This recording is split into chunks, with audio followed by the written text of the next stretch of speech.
Hi guys, जय हनुमान। स्वागत आप सभी का आपके अपने चैनल अमित आहूजा, जहां एक हर अपडेट के साथ आपको हम कोशिश कर रहे हैं कि बेस्ट से बेस्ट गाइडेंस और इन्फॉर्मेशन आप तक पहुंचाते रहें।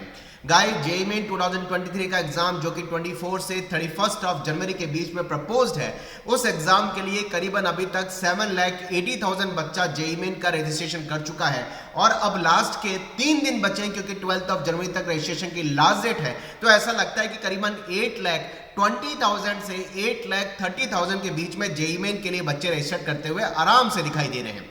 इसी बीच एक फेक सर्कुलर चल रहा है। अभी मेरे पास भी कुछ बच्चों ने व्हाट्सएप पे ये सर्कुलर भेजा, जिसकी अथेंटिसिटी चेक करने के लिए मैंने जेईई मेन की वेबसाइट पर, एनटीए की वेबसाइट पर, एनटीए के ट्विटर हैंडल पर, धर्मेंद्र प्रधान सर के ट्विटर हैंडल पर, पर्टिकुलरली जितने भी ट्विटर हैंडल ऐसे हैं डीजी एनटीए के ट्विटर हैंडल पर, सारे ट्विटर हैंडल पर मैंने इस नोटिफिकेशन को खोजने की, सर्च करने की कोशिश करी, जिसमें लिखा हुआ है कि जेईई मेन आज का ये नोटिस है जो कि फेक सर्कुलर है। 9 ऑफ जनवरी को ये फेक सर्कुलर रिलीज हुआ है, पता नहीं कहां से हुआ है, लेकिन मेरे पास कुछ व्हाट्सएप पे बच्चों ने भेजा है, जिसको मैंने कोशिश करी, जिसमें मेंशन किया गया है कि जेईई मेन जनवरी के एग्जाम को पोस्टपोन किया जा रहा है और उसमें यह भी मेंशन किया है कि 75% की एलिजिबिलिटी को ड्रॉपर को देखते हुए रिलैक्स किया जा रहा है और जेईई मेन की अगली डेटें आगे अनाउंस की जाएगी। इस एग्जाम को पोस्टपोन किया जा रहा है।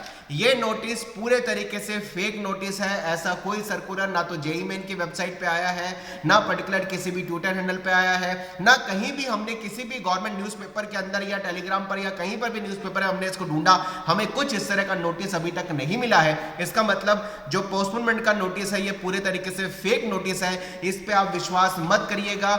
जब तक जेईई मेन की वेबसाइट पर कोई भी इंफॉर्मेशन सर्कुलेशन ना आए, एनटीए की वेबसाइट पर ना आए, जेईई मेन की साइट पर ना आए, आईआईटी गुवाहाटी की साइट पर ना आए, पर्टिकुलरली किसी भी ट्विटर हैंडल पर, गवर्नमेंट के ऑफिशियल ट्विटर हैंडल पे कोई भी इंफॉर्मेशन जब तक वहां से रिलीज ना हो, प्लीज इस तरह के नोटिफिकेशन पर, इस तरह के प्रेस रिलीज पर आप विश्वास मत करिएगा। ये फेक प्रेस रिलीज है। कुछ बच्चों ने मुझे भेजा और मैंने कोशिश करी ढूंढने की, सर्च करने की, मुझे कुछ नहीं मिला। तो सोचा ये जो नॉलेज है, ये जो फेक नोटिस की इंफॉर्मेशन है, मैं आपसे शेयर करूं। कहीं आप ऐसा ना हो कि दिमाग में लेकर के बैठ जाए कि जेईई मेन का एग्जाम पोस्टपोन हो रहा है इस फेक नोटिस के हिसाब से। ये नोटिस पूरे तरीके से फेक है, गलत है, इसमें विश्वास मत करिएगा क्योंकि जेईई मेन के वेबसाइट पर अभी तक कोई अपडेशन नहीं है और जेईई मेन के जनवरी एग्जाम के पोस्टपोन होने की पॉसिबिलिटी काफी कम दिखाई दे रही है। हालांकि कल कोर्ट में हियरिंग है, 10 ऑफ जनवरी को, ट्यूसडे को कल हियरिंग है। मुंबई हाईकोर्ट में पोस्टपोनमेंट की बात को लेकर के भी चर्चा हो सकती है। 75% को रिमूव करने की बात वहां रखी जाएगी बहुत जोर शोर से।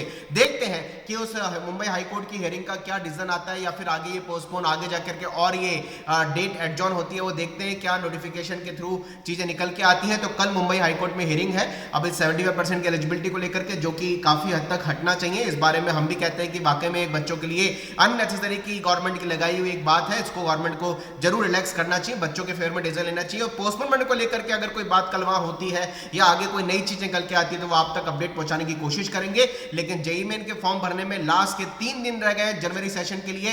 वापस से आपके फॉर्म खुलेंगे अप्रैल एग्जाम के लिए, जो फरवरी में आपका 7 ऑफ फेब को फॉर्म रिलीज होगा। लेकिन अभी तक जेईई मेन की वेबसाइट पर करीबन जो है 7,80,000 बच्चा रजिस्टर कर चुका है और यह संख्या जेईई मेन जनवरी वाले एग्जाम के लिए करीबन 8,30,000 के आसपास तक पहुंचती हुई आराम से दिखाई दे रही है। चलिए गाइस, मिलते रहेंगे करियर के अपडेट के साथ। लेकिन जेईई मेन के पोस्टपोन का जो नोटिफिकेशन अभी मार्केट में या सब जगह सर्कुलेट हो रहा है, यह नोटिफिकेशन पूरे तरीके से फेक नोटिफिकेशन है क्योंकि जेईई मेन की वेबसाइट पर कहीं भी पोस्टपोनमेंट को लेकर के या 75% की एलिजिबिलिटी को एलिजिबिलिटी को हटाने की, रिमूव करने की कोई बात नहीं की गई है, ना ही पोस्टपोनमेंट की कोई बात की गई है। और इस फेक नोटिस में दोनों चीजें वहां मेंशन की है, एक तो पोस्टपोन के लिए बात कही गई है, एक 70% की एलिजिबिलिटी को हटाया जा रहा है। यह बात इस नोटिफिकेशन में लिखी है जो कि पूरे तरीके से अभी तक फेक है। चलिए गाइस, मिलते रहेंगे करियर के सारे अपडेट के साथ। चैनल पर नए हैं तो जरूर सब्सक्राइब कर ले क्योंकि हर एक नोटिफिकेशन के साथ प्रॉपर इंफॉर्मेशन करियर की गाइडेंस के साथ आपको यहां मिलती रहेगी। Wish you all the best. जय Hanuman, bye bye, thank you very much.